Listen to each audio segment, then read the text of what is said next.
ये कहानी सदियों पुरानी है। अरवाद नाम का एक प्राचीन शहर हुआ करता था, जहां अदम नाम का एक व्यापारी रहता था। अदम कपड़ों का कारोबार करता था और अपनी ईमानदारी और समझदारी के लिए पूरे शहर में मशहूर था। उसका स्वभाव शांत और विचारशील था, लेकिन उसमें मुश्किल हालात का सामना करने की अद्भुत क्षमता भी थी। अदम हमेशा जरूरतमंदों की मदद करता था, लेकिन उसके हालात दिन ब दिन बिगड़ते जा रहे थे। उसका कारोबार लगातार घाटे में चल रहा था। फिर भी उसने नेक दिली से गरीबों की मदद करना बंद नहीं किया। लोग उसकी तारीफ करते थे, लेकिन कुछ उसे बेवकूफ समझते थे। एक दिन जब अदम बाजार से वापस लौट रहा था, उसने देखा कि सड़क किनारे एक बूढ़ा दरवेश बैठा था। वह बहुत कमजोर और थका हुआ लग रहा था।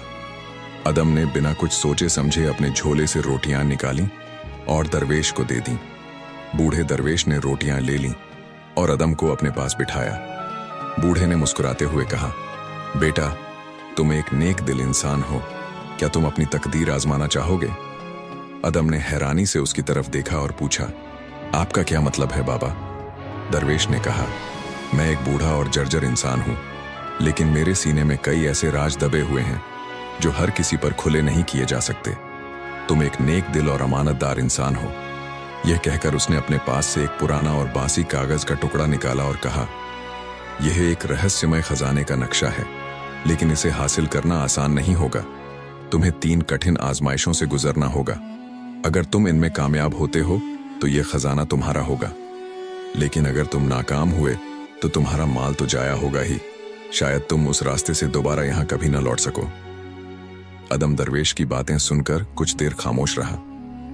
थोड़ी देर बाद उसने दरवेश से वह नक्शा मांगा।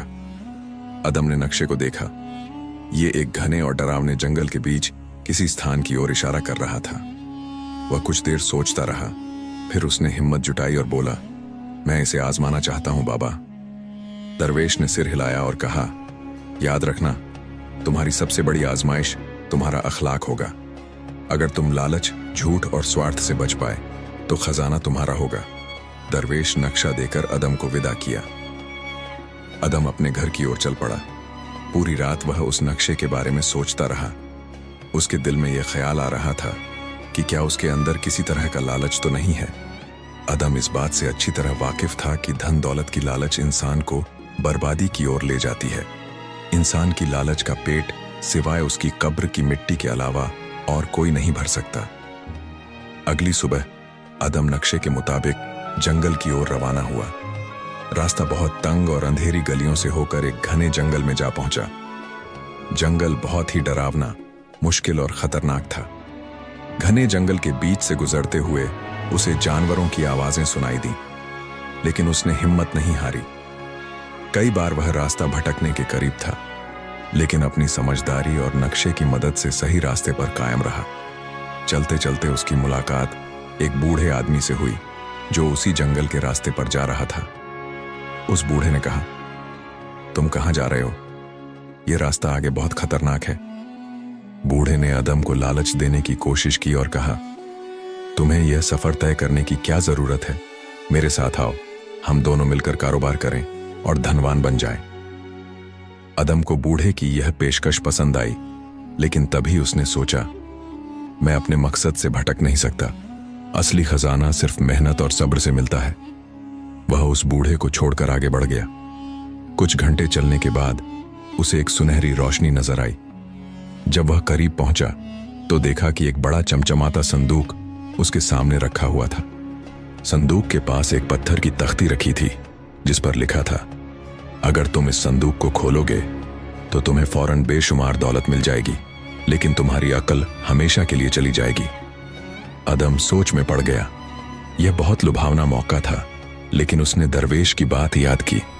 वह जानता था कि अगर उसने इस संदूक को खोला तो वह असली खजाने तक नहीं पहुंच पाएगा। उसने गहरी सांस ली और खुद से कहा, सच्चा खजाना सब्र और मेहनत से मिलता है, न कि आसान रास्ते से। वह बिना संदूक खोले आगे बढ़ गया। जैसे ही उसने आगे कदम बढ़ाया, संदूक और रोशनी अचानक गायब हो गई। वह समझ गया कि यह उसकी लालच और समझदारी की पहली आजमाइश थी, जिसमें वह कामयाब रहा। आगे बढ़ते हुए अदम को एक गुफा दिखाई दी। जैसे ही वह अंदर गया वहां उसे एक बूढ़ा आदमी मिला जो लकड़ी के तख्ते पर बैठा था। उसकी आंखों में गहरी समझदारी थी। उसने अदम से पूछा, अगर तुम सच्चे व्यापारी हो तो बताओ, क्या तुमने कभी झूठ बोला है? अदम झिझक गया। उसने कई बार अपने कारोबार में सच्चाई अपनाने की कोशिश की थी, लेकिन कुछ मौकों पर उसने अपने फायदे के लिए छोटे मोटे झूठ भी बोले थे। लेकिन वह जानता था कि यह आजमाइश उसकी ईमानदारी की है। उसने सिर झुकाया और कहा, हाँ, मैंने कभी कभी झूठ बोला है, लेकिन मैंने हमेशा अपनी इस गलती को सुधारने की कोशिश की है। अब मैं पूरी तरह सच के रास्ते पर हूं। बूढ़े आदमी की आंखों में चमक आ गई। उसने सिर हिलाया और कहा, बेशक सच मानने की समझदारी बहुत कम लोगों में होती है। तुमने सच कहा। तुमने अपनी गलतियों पर मुखौटा ढांकने की बजाय अपनी गलती और झूठ का इकरार किया। तुमने दूसरी आजमाइश पार कर ली है। गुफा का दरवाजा खुल गया और अदम आगे बढ़ गया। अब अदम आखिरी मुकाम पर पहुंच चुका था। दूर से उसे एक बड़ा पत्थर दिखाई दिया जिसके नीचे खजाना दबा हुआ था। लेकिन जैसे ही वह पत्थर के पास पहुंचा, उसने देखा कि एक जख्मी आदमी वहां पड़ा हुआ है, दर्द से तड़प रहा था। वह प्यासा था और मदद की पुकार कर रहा था। अदम के पास थोड़ा सा पानी बचा था जिसे उसने अपने लिए रखा था। वह सोचने लगा, क्या मुझे पहले खजाना निकालना चाहिए या फिर इस आदमी की मदद करनी चाहिए?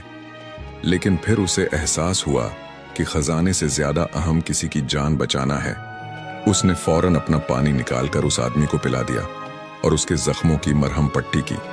जैसे ही उसने यह किया, वह आदमी अचानक गायब हो गया और वहां एक नूरानी रोशनी फैल गई। वही दरवेश जिसने अदम को वह कागज का टुकड़ा दिया था, वहां प्रकट हुआ और बोला, तुमने अपनी आखिरी आजमाइश भी पार कर ली है। तुमने साबित कर दिया कि सच्चा इंसान वही है जो दूसरों की भलाई को अपने नफे और फायदों से ऊपर रखता है। यह कहकर वह दरवेश वहां से गायब हो गया। अचानक जमीन हिलने लगी और पत्थर के नीचे से सोने, चांदी और अनमोल जवाहरात से भरे संदूक निकल आए। लेकिन अदम अब जान चुका था कि असली खजाना उसकी सच्चाई, रहमदिली और समझदारी है। उसने प्रण किया कि वह उस दौलत का इस्तेमाल गरीबों की भलाई के लिए करेगा और अपने शहर को और भी ज्यादा खुशहाल बनाएगा। यह कहानी कई सबक देती है। पहला सबक यह कि असली खजाना सोना चांदी नहीं, बल्कि नेक नियत, सच्चाई और रहम है। दूसरा सबक यह कि सच्चा खजाना सब्र और मेहनत है। हालात चाहे जैसे भी हों, इंसान को अपनी मेहनत हमेशा जारी रखनी चाहिए और अपनी आजमाइश पर सब्र से काम लेना चाहिए। तीसरा सबक यह कि अपनी गलतियों को मानना सबसे बड़ी समझदारी है। चौथा और आखिरी सबक यह कि सच्चा इंसान वही है जो दूसरों की भलाई को अपने नफे और जाती फायदों से ऊपर रखता है। यदि वीडियो पसंद आई हो तो वीडियो को लाइक और चैनल को सब्सक्राइब जरूर करना ताकि इसी प्रकार की वीडियो और देख सको।